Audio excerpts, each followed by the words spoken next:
Hola witches, this is Michael Blackthorn, the Deviant Witch, and you're watching Starting Out Solitary, and this week's topic is unique magical tools.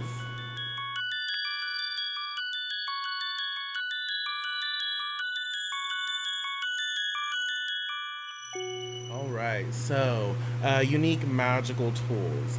I think that you're going to find this week that most of us will probably say something very similar, that your unique tools are going to be very specific to the witch. You know, when we imbue something with our magic and our power and the powers that we channel, it becomes very specific, and it offers a unique pattern of energy, and we utilize that.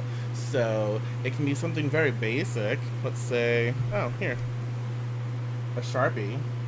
You know, if you use a Sharpie in your magic, or if you utilize it for something specific when you're, you know, creating sigils or something, or very specific sigils, you use black for a specific reason. You can use it for, you know, power or banishing, and you use this very specific Sharpie in creating very specific sigils and utilizing it in again, specific workings. You create that energy, and the more that you create that energy, you put it into, you know, the Sharpie, and so when you pick it up, you can feel that power, and it becomes unique. It becomes something that's not necessarily mundane anymore. It's here physically, but it also has that spiritual energy attached to it, and so it becomes something more. And that's when you create your own unique magical items. It doesn't have to be something, let's say like this, you know? It doesn't have to be, all of this is fucking cool and unique. It definitely is. Or bones. But we utilize these things for our craft, and the more that we work with them, the more we build that relationship with them, the more energy we put into them, the more we understand the way they work with us, and so it becomes something very special and again, unique. So I don't really feel like anything is, I guess I don't really feel like anything is truly unique, because it just depends on the craft of the witch, you know. But when you're working it, like for me, these are normal things to my practice. So they have their magical attributes, they have their power, they have their place, but they're everyday and they're normal for me. But we create them that way. So anytime, like, you have a working that you do, let's say you're going to do, you know, let's say you're going to do something that's going to, you know, open the way, or, you know, obliterate blocks, or, you know, clear the path for yourself. You can work with a key, you know, and it could be like an everyday key, yes, but once you start working with a very specific key in these workings, in these, you know, these magical formulations, you want to keep that key with you at all times, and pour that energy into the key and use it, or have it on you while you do that working. And so you put that essence into your tool, into something that becomes a tool, and it becomes very special. So anytime you need to clear the way, you can get something very specific, like a tool that you've created, you know, or co-created, and it will bring up that power, it'll bring up that influence, and it will help you really go to that place of that energy, that power point, where you need to channel from to create the working that you need to do and get the results that you need. So that's kind of that's very beneficial, you know. So definitely do that, and I guess that's kind of what I'm going to be talking about just a little more on this video, is to create your own unique magical items, your magical tools. Take everyday items and add them to your practice, and every time you do something very specific, use that one item, or, you know, however many items you have, and make them special. Jewelry, you know, rings, different things like that become unique because we wear them, and they have these emotional transference of energy connected to them, And then if we use them in our magical rites, they have something very specific that they offer us, and they help set the atmosphere. And so the more that we do that, the more that we create that relationship and we build that energy, the more these tools, these pieces of jewelry become something other. And so it's important that we're aware of it, we're made aware of it, we're very conscious of that, so we can make it even more special, you know? So that's something that we do. Crystals, of course.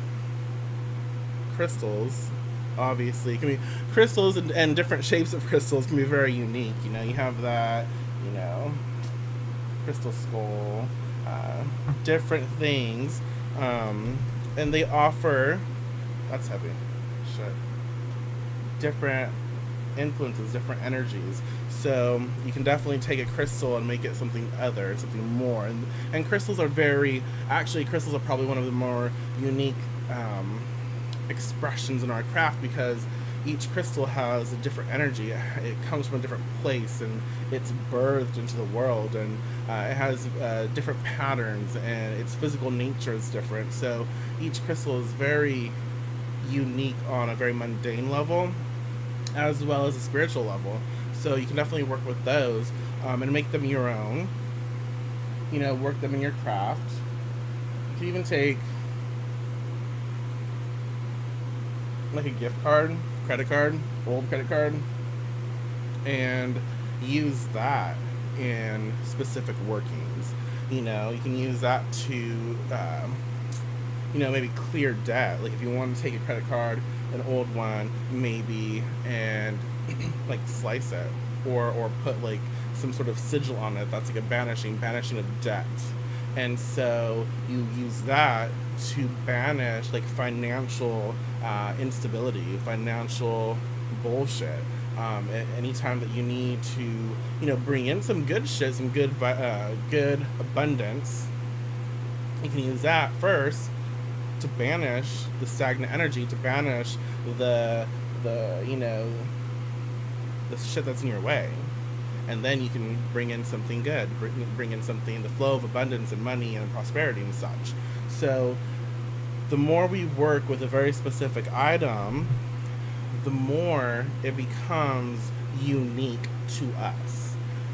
But you have to make sure that you pour that energy and you tie that spell, that working, that formula into your item. But yeah, and if you really want to start focusing on creating different tools that are unique to your practice, you know, research. Like I said, I'm trying to look for something. We'll just use the key. If you want to use this key to basically, for love, let's say you want to use this key for love, to unlock, you know, to unlock things, to open hearts, to open the flow of unconditional love. You might, you know,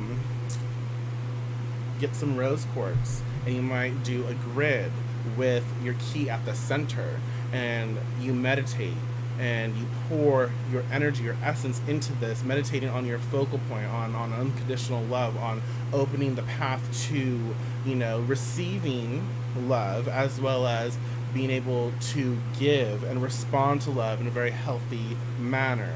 So the more that you know, meditate, you chant, you create a chant or an affirmation or something, the more you do this, and you create a grid with your crystals or herbs or cards or whatnot, and you ground yourself, and then you find that place of power within yourself, and you connect with divinity, you connect with spirit, and this entire time you're focusing on your goal, which is, let's say for this, is to open the pathways to experiencing, to receiving, and to bestowing upon people, you know, unconditional love, gratitude, and connection, anything associated with that realm. And as you meditate, as you're connecting, you are also activating each crystal, and as you activate each crystal, you send that to your center, to your tool, your key, and it increases its vibration. Now that energy interacts and interconnects and intermixes with the energy of the key that you have, and it creates something entirely different. And so you're creating this, you're putting your magical intent, your magical essence, as well as channeling cosmic as well as earth essence into your key. Okay?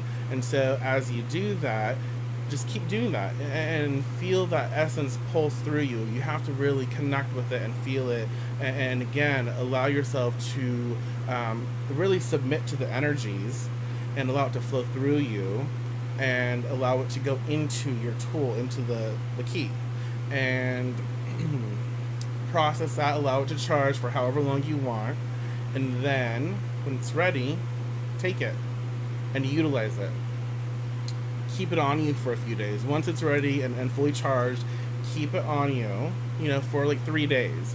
Sleep with it, meditate with it, allow it to interact with your body, allow it to interact with you on all levels. So take it with you everywhere. And anytime you experience what the key is meant for, anytime you experience like the path of unconditional love, or a loving embrace, or you see something and you think of your key, take a moment to pause and honor it. And as you honor that moment,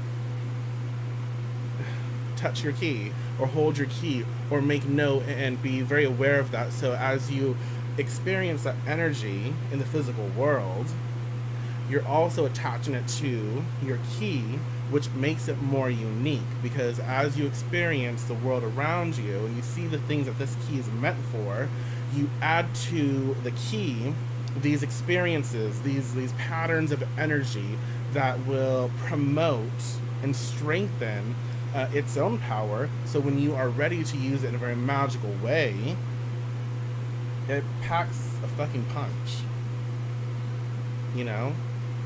That's one way to create, a magical item, a very unique and a uniquely imprinted item of your own essence, as well as, cosmic and earth and all of that. But you don't have to use a key. You can use basically whatever you have on hand. You can use a fucking popsicle stick if that's what you have. But have fun with that, channel the elementals, if you have divinities, work with your spirits or your deities, and ask them to help you with this, and work with that energy, and imbue a magical tool, an item, with that essence, and then work with it. So I'm thinking that's kind of like, that's it. Yeah, that's it. So definitely do something like that. Create your own unique magical items, and if you want to do like arts and crafts and create your own shit, if you're talented like that, do that, and make sure to be aware of it, and make sure to be a part of that process, and don't leave it behind. When you're done with something, if you're gonna like get rid of it, or if it's temporary, like it's something like a popsicle stick and you know that it's gonna lose its essence, or it's gonna maybe break or whatever, transfer the energy of that into something else. And if you're not going to use it again, take that energy and maybe do one last spell with it, and transfer all of that energy into the spell work that you're doing. So as you release the spell, you also release the power that's attached to what you're working with. Okay? So hopefully that made sense. Hopefully you enjoyed this experience. If you have anything else that you'd like to ask or even express, please do so in the comments below. But yeah, until next time, y'all. Peace.